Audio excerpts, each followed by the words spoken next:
This video is going to be a collective card pull in honor of the full moon on May 31st at 6:45 a.m. Mountain Standard Time at 9 degrees Sagittarius, opposing the Sun in Gemini that recently crossed Uranus. So I'm going to start with pulling an oracle card, and then I am actually going to do a tarot reading from the Wildwood Tarot. I got tapped on the shoulder to do this. I haven't used that deck in a while. Show you the cover of it.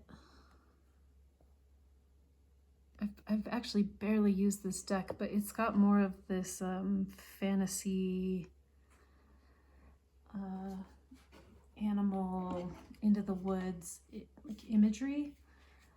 So in honor of the Sagittarius full moon, which is actually a blue moon and the second moon of May, I thought that might be appropriate, as Sagittarius is a sign near and dear to my heart, and along with the natural world, higher learning, higher perspectives, and also the animal kingdom.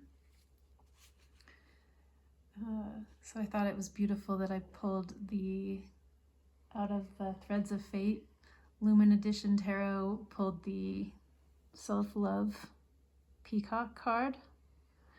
And, you know, I've seen this card looking through the deck, but I've never actually pulled it.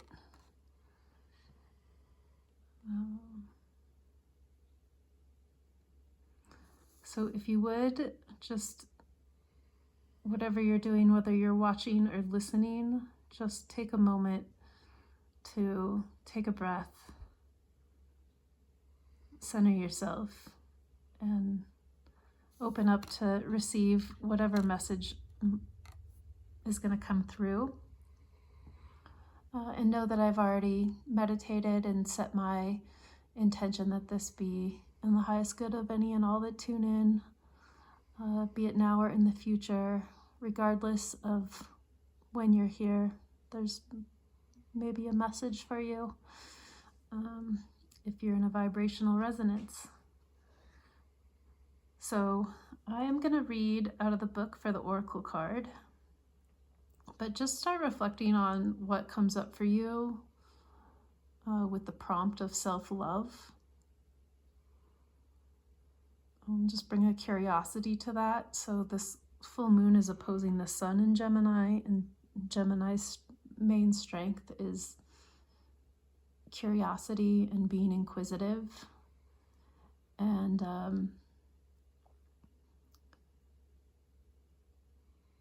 also the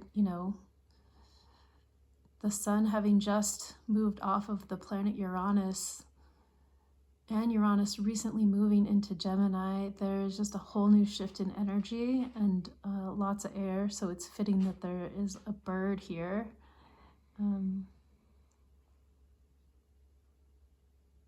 But I feel like, this full moon ends on the last day of May, and the energy of May was there was like an acceleration to it, which is a quality of Uranus, and then having the Sun shine its light there. You might have found it tumultuous, or things happening out of the blue, or like even just being shaken, your reality kind of shaken.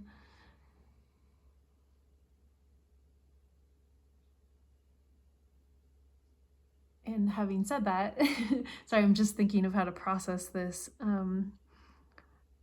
It almost feels like the Sagittarius full moon it's still opposing that Uranian energy. So the full moon is reflecting the light of the Gemini Sun that's freshly been in conversation with Uranus. And it is, it's like illuminating truth. Sag can be truth. So what is this inner truth moving forward? And this card itself, can you see the water flowing behind it if you're looking at the card? So there's also a water element to this card. And when I was setting my intentions, I said, like, what do we need between this full moon and the next? And actually, this full moon is also the midway point until the summer solstice, so it could even extend until then. And it looks like self-love is what wanted to come through for the collective. I feel like I just recently heard a myth on the peacock as well, or the feathers, how the iridescence shines. Like the feathers themselves aren't actually multicolored, it's how they reflect the light. So how are you reflecting the light? How are you reflecting your inner light? How is the light reflecting off the water? Where is the shimmer? So that's just what's coming to me as I look at the card. But let me read from the book. So we often hear the word surrender being thrown around in intentional communities, and rightfully so. This is one of the primary lessons we are on earth to learn. It's also one of the most challenging. To surrender, oh wait, I'm reading the wrong one. Well, that probably wasn't by accident, actually. So weave surrender into self-love. Do you need to surrender? Yeah, I'll let you play with that in your psyche. Okay, self-love. Loving oneself is one of those larger concepts that's difficult to truly integrate. I love how it starts with that sentence. So this isn't some cheesy, just, slap some love goo on your forehead and get on with it. It's actually acknowledging it's difficult to integrate. We are conditioned from birth to doubt ourselves, compare, deny or minimize our gifts, hide ourselves away, and change who we are. This brainwashing is crippling. We become adults who have to fight to remember ourselves. We recognize the importance of loving and accepting ourselves, but releasing those voices and negative tapes that play in our head can feel impossible. They really can. Beyond that, we often decide we need to love ourselves in order to attain or achieve something. So I need to love myself so I can attract a partner, or I need to love myself. To truly love oneself is to do so without any expectations or hopeful outcomes. Ooh, let that sink in. To love oneself is to do so without expectation or hopeful outcomes. The relationship with oneself is the most intimate relationship we will ever have and is a daily endeavor. Rather than viewing self-love as a day of pampering or fighting that which is holding you back, let all of it fall away for a few moments and ask your heart, body, and spirit when you wake up, what do you need from me? How can I support you? What will nurture you? How can I deepen this relationship? And then continue to check in. So just let that soak in. And then on the peacock, it says, imagine seeing a peacock sulking around and hiding its colors and feathers. It wouldn't seem quite right. Anyone who has seen a peacock in real life will tell you this is the opposite of what they do. They're incredibly aware of their majestic qualities and use it to their advantage, especially in mating.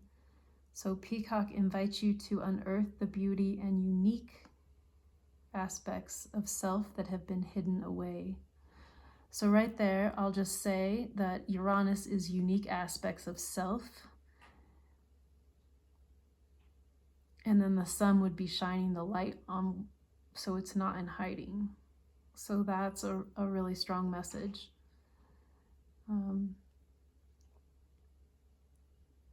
Peacocks aren't born with colorful feathers. Those grow in around 2 years of age. And for humans, it's the opposite. We are born in perfection, but it's in life that conditions us to forget. Peacock is an ally for standing proudly in who you are.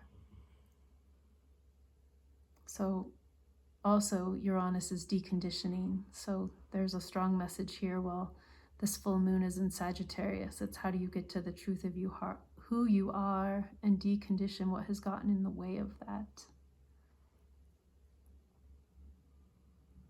And then it also recommends hibiscus is the plant and pink halite as the stone. I'm not going to read those, but if you're drawn to those, explore that a little deeper.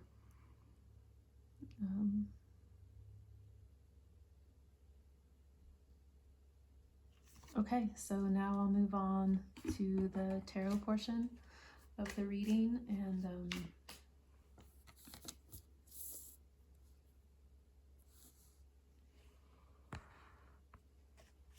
while I shuffle, just breathe, set your intention.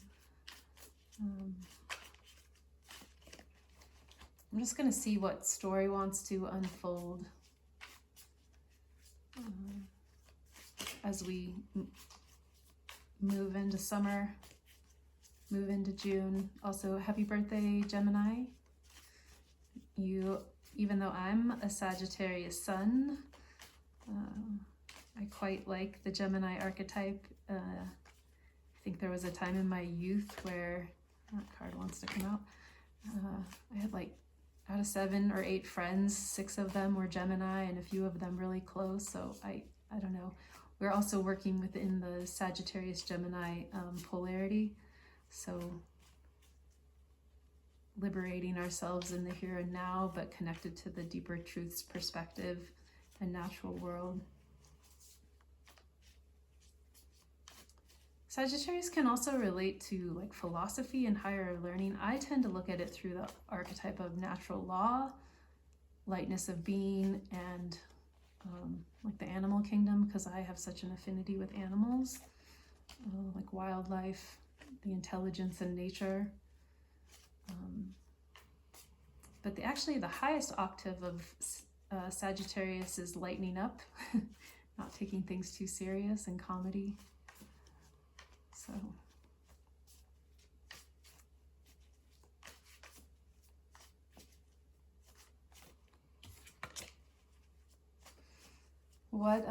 what message do we need to know?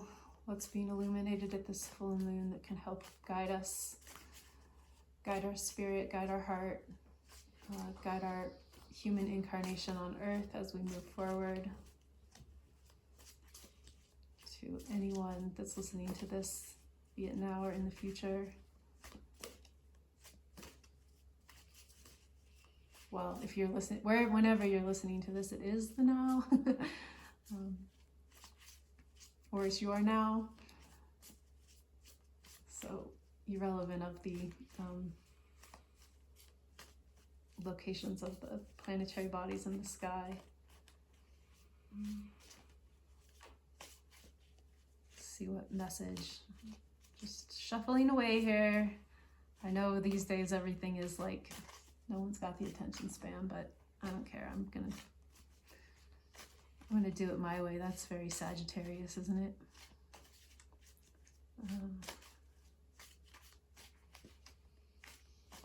Okay, so what's most important for us to know right now? The hooded man, that was on the cover I just showed you.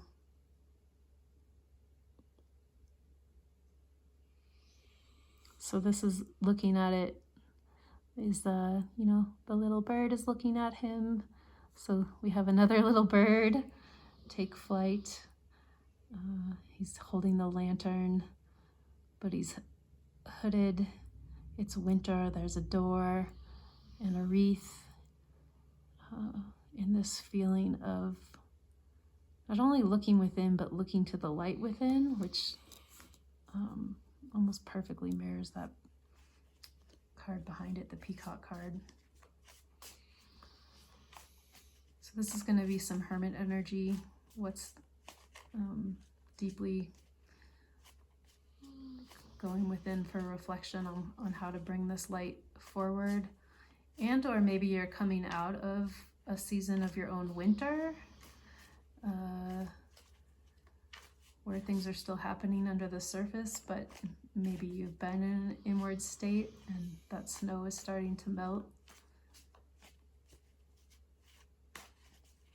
that card, the light is really illuminated. And I swear my dog snores louder when she knows I'm recording. It's okay, some Bernice ASMR.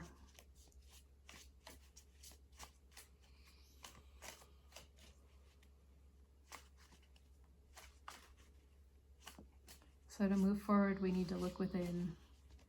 I love that little bird there. He's just like a little good omen though.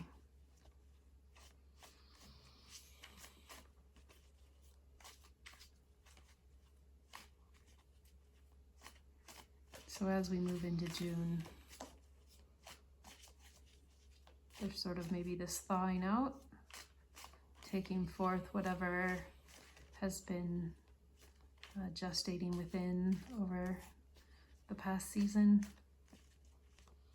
And again, like your own unique wisdom. This card could also indicate that maybe you need to take some time for rest, and or that if you are in a state of being a hermit or like needing some personal self-time, that's okay. Like only you know that, like, is it time to step out or is it time to step in? What is going to serve self-love for you at this time? So not what's going to serve hiding or like the peacock being shy, but what is actually helping your equilibrium.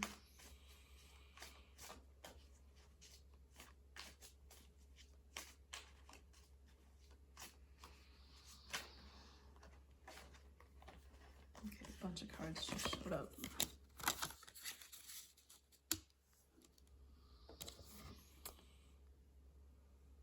So we have 7 of Vessels, which is cups, and wow,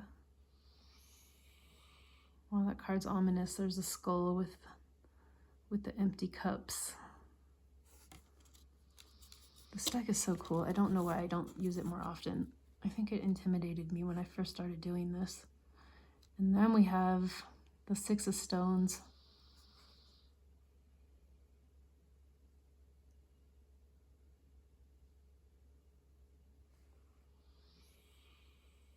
Which looks like a barren landscape.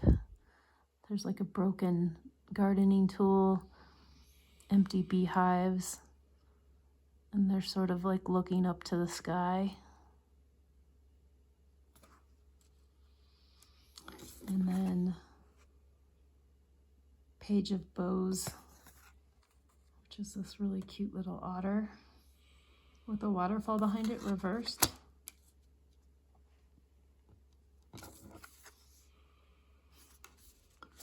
So we have mourning, exploitation, and stoat.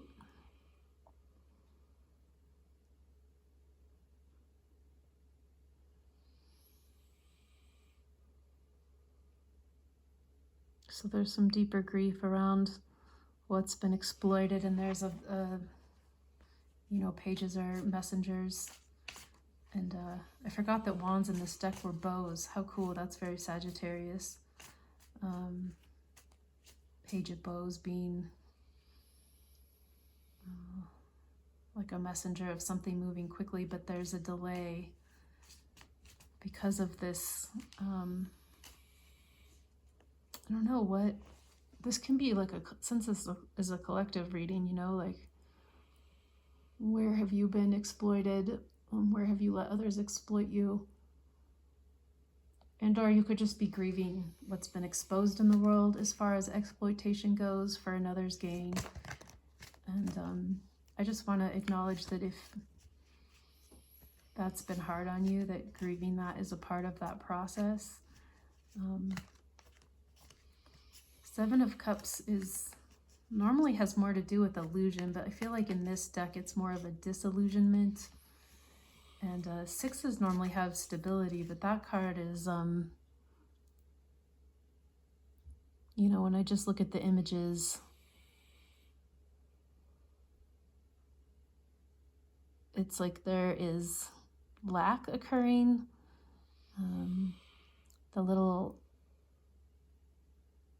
animal creature is sort of observing. And then there's also, that skull looks a little scary, but it's also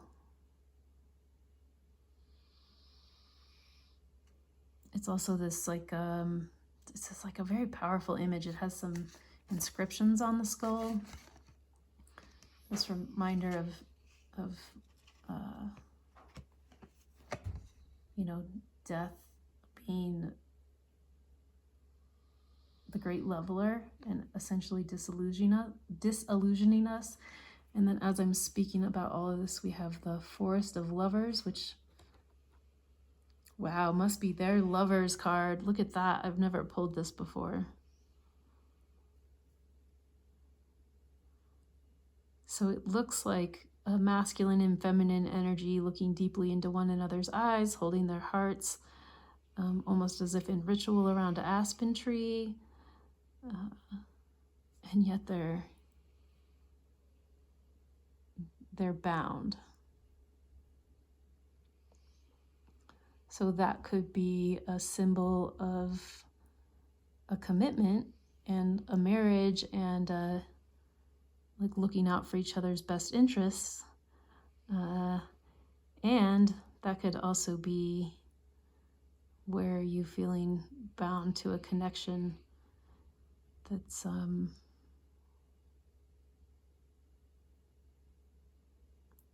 confining you in a way that isn't honoring who you are. And I don't mean that to sound like such a question, but it's just interesting because the Lovers card is also Gemini and the twins. But how is that restricting freedom is very Sagittarius. But they don't look like upset, right? There's something to this binding.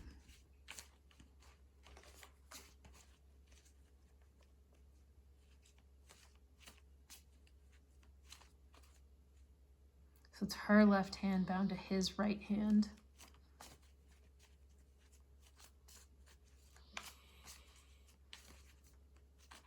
So that could also speak to, is there a way that your feminine and masculine energy within need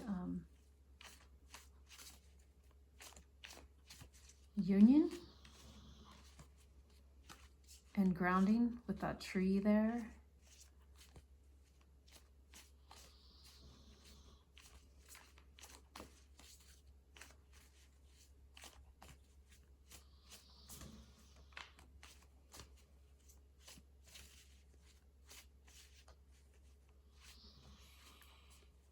So there's some lack, some fear of uncertainty, some disillusionment or prior confusion.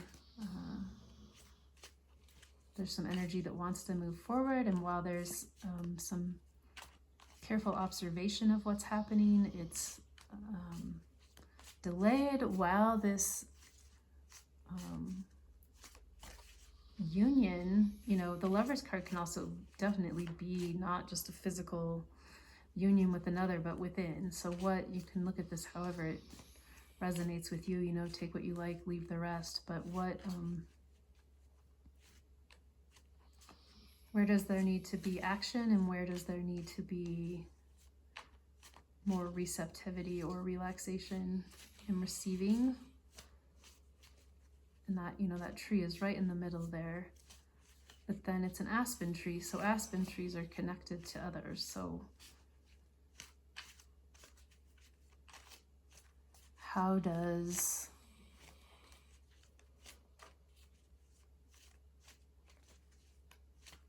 this, well, we can take it back to the self-love card. How does this honor self-love?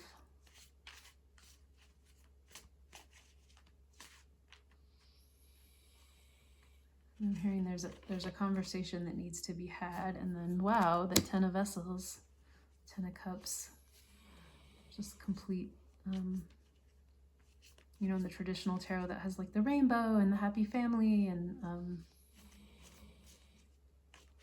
actually that's the Pentacles card, isn't it? Pentacles is more earthly. The Ten of Cups is the opposite of lack. And so it almost feels like following that directly, of if you can find that inner, you know, inner balance with part of that initial Hermit card that we started off with. It's going to lead to an abundance, an overflow. We're back to the water. Water is nourishing, nourishes life.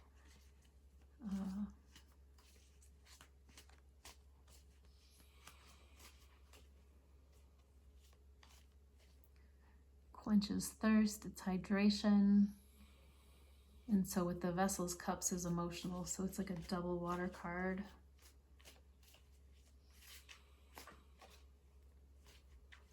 And it's weird that came out after I said there might be a conversation that needs to be had. So only you know what that conversation is. That an internal conversation with yourself? Is that with someone else? But that the conversation and the balancing of energies can actually lead to this. And the next two cards that just effortlessly came out is the Seer. I've drawn that card many a times. And the Eight of Stones, skill. So we have a major arcana card related to inner vision, also Sagittarius. She's wearing a little skull. I don't know if you can see it. The lighting isn't that great. But there's a pool of water, and it's like eyes closed, hand out, feeling. So feeling, looking with your inner eye. That also correlates with only you know. She's also holding there's been multiple staffs being held throughout here. And then while this card has all this flowing movement water, here, in order to see or know what the next step is, that water needs to be still. So finding an inner stillness to know what your inner vision is. She also has the feathers adorning her shawl. So a lot of bird symbolism. She also has, like, you probably can't see this, but there's like a little deer. There's some animals. So this is very, Seer is a very powerful card. Not what other people want. What do you want? What's in your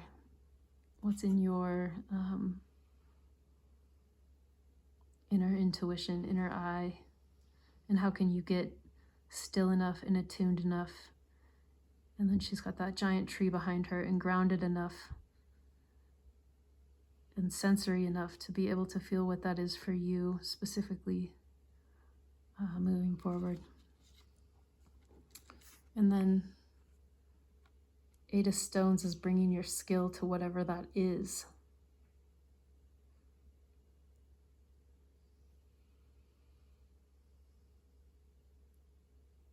In a real earthly way.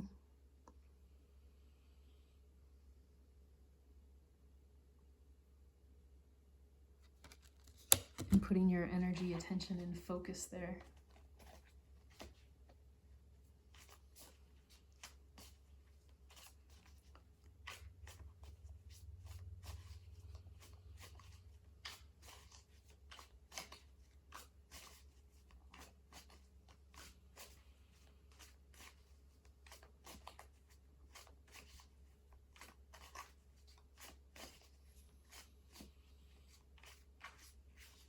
So yeah, let's do one more card. How to pull this self-love forward. How to bring your light forward despite lack, confusion, uncertainty, disillusionment. How to bring inner union and connection. And maybe some stagnation into a flowing abundance through dialogue, either with another or within. How to get still enough within. And then once you've found your answers, which apparently I'm not giving you, you have to go find them yourself, which is also fitting. What's the closing overall message here?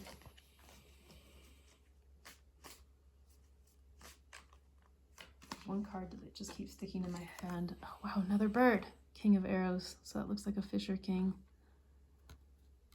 Or the still waters. So flying forward. Finding finding emotional depth and stillness in your own inner truth, what you need to be focusing on, and just moving forward with it.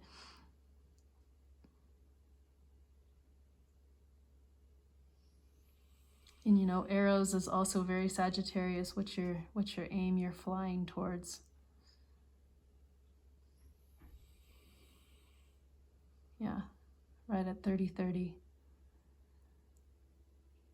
What's the aim? What's the aim you're flying towards? Okay, hope this was helpful. Take good care. Let me know if anything resonated or not.